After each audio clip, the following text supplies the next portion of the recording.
Welcome to another Petoskey Strong informational session for you. We bring together some fabulous community representatives and leaders from area businesses to help you, your business and community, as you navigate your way through the COVID-19 crisis. I'm Nikki Devitt, president of the Petoskey Chamber, and with me I have Mindy Taylor, the events and communications, I almost did it wrong, the event and outreach coordinator for Grain Train Natural Foods Markets. Hi, Mindy. Hello.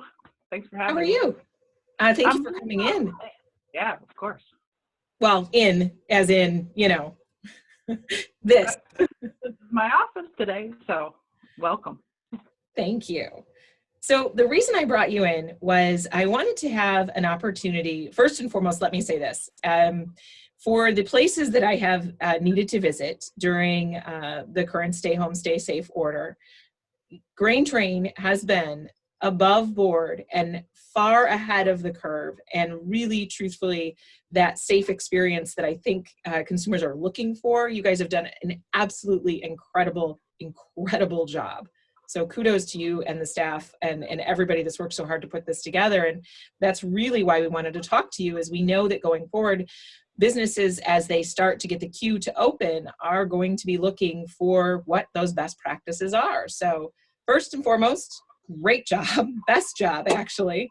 And let's just talk a little bit about, what that looked like, and, how you've adjusted. What have you found to be some of the best practices and tips that you can put forward, whether it's a food establishment, a grocery store, retailer, whatever it may be that's opening up? Everybody's going to face very similar challenges. Yeah, happy to do it. So let's start off with, I think you probably had a heck of a learning curve. For sure.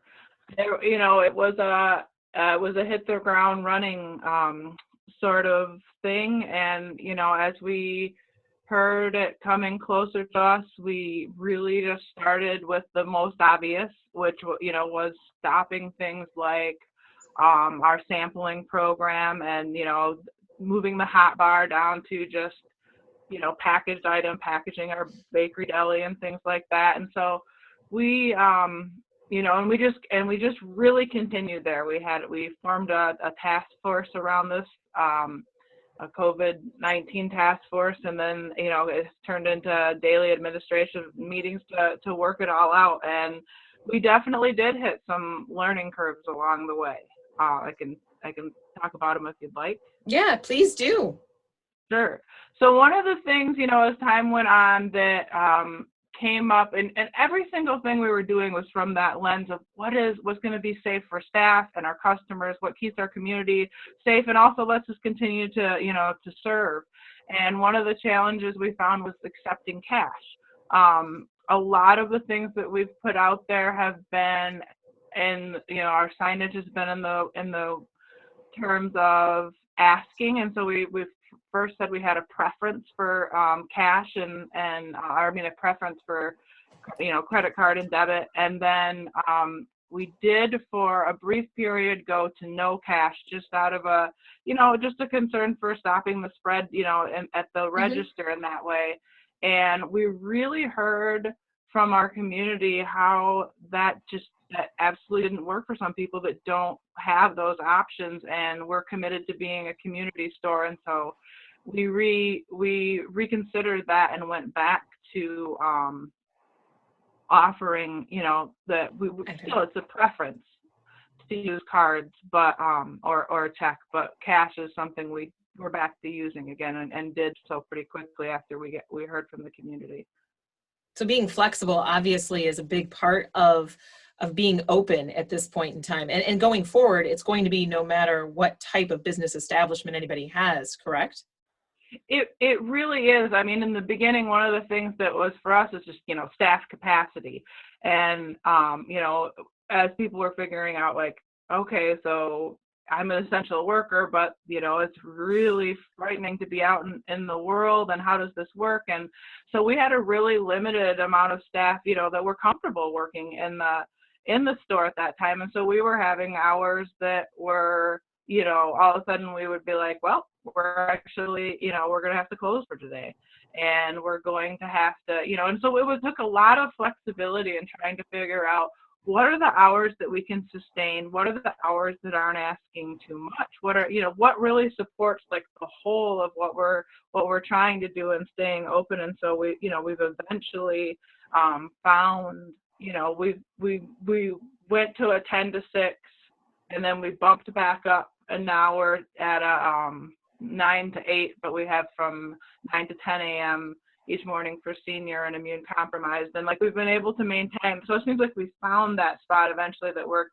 And as we're looking at mid-May, we have our fingers crossed that we will be going back to 8 a.m. to 9 p.m. hours. But it's really, it takes, and especially like when you're just getting back up and running and going and figuring out what your team's capacity is, like it's going to just take some trial and error. And I think that's the biggest part is you did a great job of announcing those flex hours, utilizing social media and saying, look, we really want to be, but, we're going to have to make adjustments. And I think that having that going forward for businesses as they approach opening and saying, we're going to be working with our hours because of staff and other necessities, so it could flex from time to time, and giving them, I think that was good because you were very honest about it. It was just, hey, we can't be open today, or we're going to have to cut our hours this week, and we're going to do our best for you, but, please be patient and understand. And I think that message going forward for a business is probably first and foremost in their arsenal to communicate with their customers. And communication is huge in this, and giving them that. For us, like trust and transparency are just an absolutely huge part of who we are. And so, and usually it's in the form of, clean food and the, reading the labels so you don't have to sort of thing. And that shifts in a little bit in this environment, and that trust and transparency is just, I'm grateful that it isn't kind of an inherent part of our organization. So we're able to just shift into it in a different way. And we really see this as something we're going to, we want to stay on the front of just being ready, or if there's a second wave, we're just committed to this community safety and staff safety. Yeah, and it's so evident when you walk into. And speaking of, community and staff safety, what have you found as far as, the big question I think a lot of businesses are looking at for opening is, how do I navigate my space? How do I know what's safe for staff? How do I know what's safe for employees as far as moving around through social distancing? What have you guys found that has worked the best as far as indicators that can be placed for the consumer? Yeah, we started out, just kind of just going for it. And we did some tape to let people know, like, stop here. And it certainly, it wasn't super clear as to what we were asking. And so over time, we're really lucky. We have a great graphic designer, Laura Sherman, and she just is able to work with us through this. And we're like, okay, here's another change, just having a team that can roll with the changes that you have and get that out. And so now we have like directional signage, and we were able to get floor signage and those things that are a little bit more than, people are already they're stressed out. They're coming in, they're trying to figure out how to come in, how to be safe, how to get out, and having things that are really clear seems to be a really positive thing.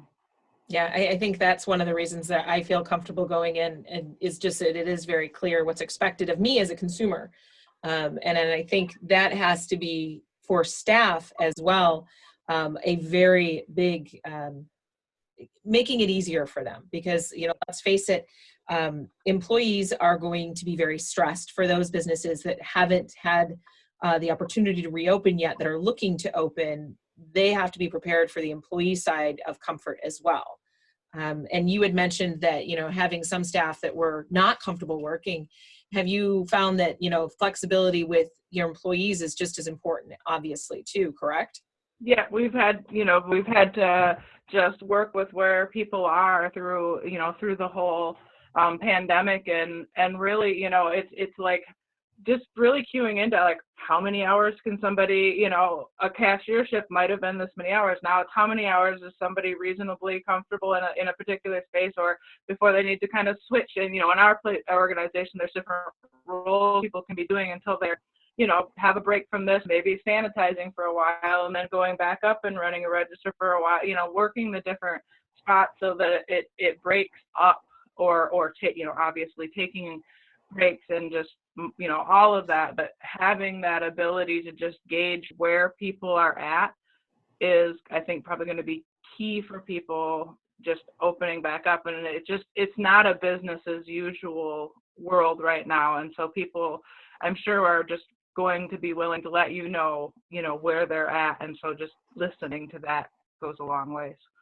That's huge, because I think that message is probably one of the biggest ones that businesses who are looking to reopen need to hear, is that it won't be business as usual.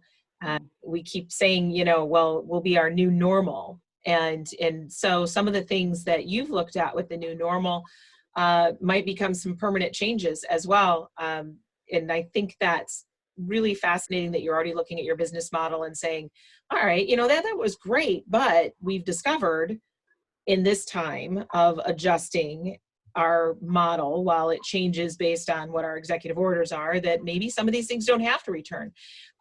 What are some of the things that you've figured out that, might be better for the community and your staff and your business going forward?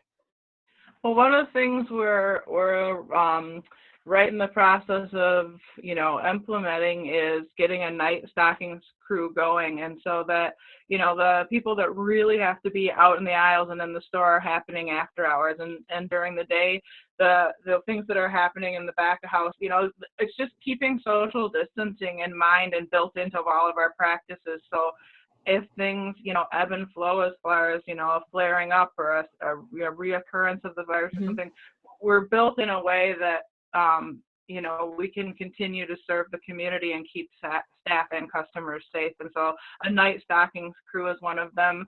We don't see the hot bar or salad bar coming back anytime, but our food service director and team is really working on getting those, dishes that you love from the hot bar into the cold case, and coming up with a whole lot more items that are going to be in that. So you can come in and out, and,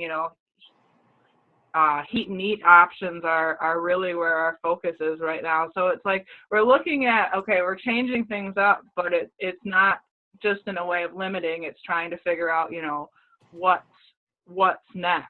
And another area that kind of fits into like the future, but also a challenge, has been, curbside. And there's a lot of requests for that. And our Boyne City store, it's so much smaller than the Petoskey store, was able to launch a test of that. And, they've been really successful with just doing a Google, form, sharing with folks interested in that, and then just, picking and setting, pickup times with folks. And they've reached capacity pretty quick. And one of the things we realized there is like, we're not even advertising it anymore. They're still doing it. The capacity is there.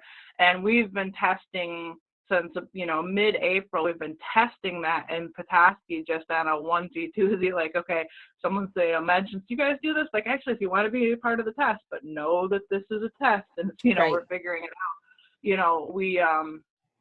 We're launching, that. And that is also, soon we will be able to, we'll actually have a web cart presence and have an online, shopping component. And that's something for the future. But, just figuring out your capacity in this time is just, it's every day is a new part of figuring out what's possible.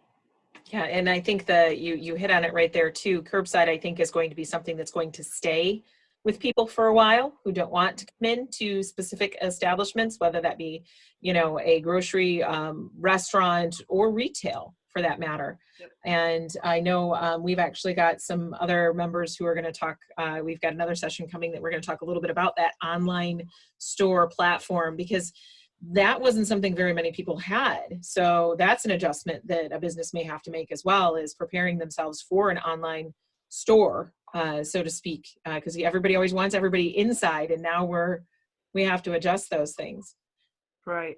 Yeah, it's one of those things that it's something we've wanted to do, and this is in the time that, the catalyst to move forward with it. But it is not, again, it's just a continual gauge of what the capacity is, and especially right now, just trying to do it in a way that, does not overburden staff that are already just, we're super grateful for all they're doing to begin with. Yeah, and that's so good that you're keeping, staff and community in mind. And of course, it's part of your mission. So I hope that other businesses take that with them. We're close to wrapping up. So one thing I want to know before we go is that PPE requirements are now quite different than when you first started adjusting and dealing with this. And obviously your staff safety is extremely important, and masks and gloves. But you've also instituted the ask of your customers. And while it's part of the executive order that they have to wear masks, public does, it's not anything that can be enforced. So therefore, some people are still not wearing masks out in public. So how have you found that works best? So what we've been able to do in that is, it is, it's posted, and it says masks are required, on our signage. And what we've done is we certainly haven't put the burden on staff that they have to police that, people, but also have given, just wanted to empower that if you want to ask someone, do you have a mask you could go out to your car and get, or, maybe next time you come in, consider, or, we found that people have been really responsive, like during our senior and immune compromised hour, if someone didn't have a mask. Our manager on duty at the door has just said, would you be willing to wait to come in until 10, before this hour is over? And so when people are comfortable and have those conversations, use with the same type of language that they would use with the customer any day, we've had really good response with people, complying with it. And so we've really left that within the hands of just how comfortable staff is with talking with it, and, want to give them the ability to voice concern if it's there, but not the burden of this is your job to track this while, trying to keep on track of all the sanitization and everything else that they're doing, for their safety and everyone else's. And I think that's the best message to take away from this too, is that having that conversation, because a lot of businesses are going to face that going forward, that, customer that walks in the door, and what's the best way to say what you want to say and still not, make it a nice compromise for everyone. So I appreciate those tips as well. And last thing too on PPE is sanitizing. Are you finding that you've learned any lessons from that standpoint as far as sanitizing during hours and then after hours as well? For us, it's just remained really constant. We have everything that's a high touch area is getting just on a continual sanitization loop. We're still sanitizing between each customer. And anytime we look at, like, does anything need to shift or change? One of the things we're realizing is, the bulk spices lids, like, we're probably sanitizing those like 5 times more than any one of them are ever being used. So we kind of, like, one of the staff came up with a system about, like, hey, when the jars look like this, we actually know that they haven't been touched. And so, like, that's an area, like, we're still going to regularly sanitize it, but we don't need to spend all of the time sanitizing it, and things like that. So it's, but really we found that, like, we're committed to just sticking with, that being a priority. And so it just continues to be what we're doing. And it happens before, it happens after, and it also happens in the back of the house where people are working back there. Anything that's a high touch area is just getting regular sanitization. Good. If you had one thing to close out, to put it all into one, but if you had one thing to, any businesses that are looking to reopen, no matter what, their product is, what their service is, what's the best you can give them? Yeah, I mean, just, what's that? Flexibility? Yeah, really just stay flexible, and, I would say just lead from who you are as a business, and continue, you're just finding your way through this as the business that you are. And, you know, it is challenging, but I think that kind of the slowing down and figuring out what works and just realizing you might have to retool that a bunch of times until you figure it out. And typically, you know, your customers will be grateful that you're there, and it works out.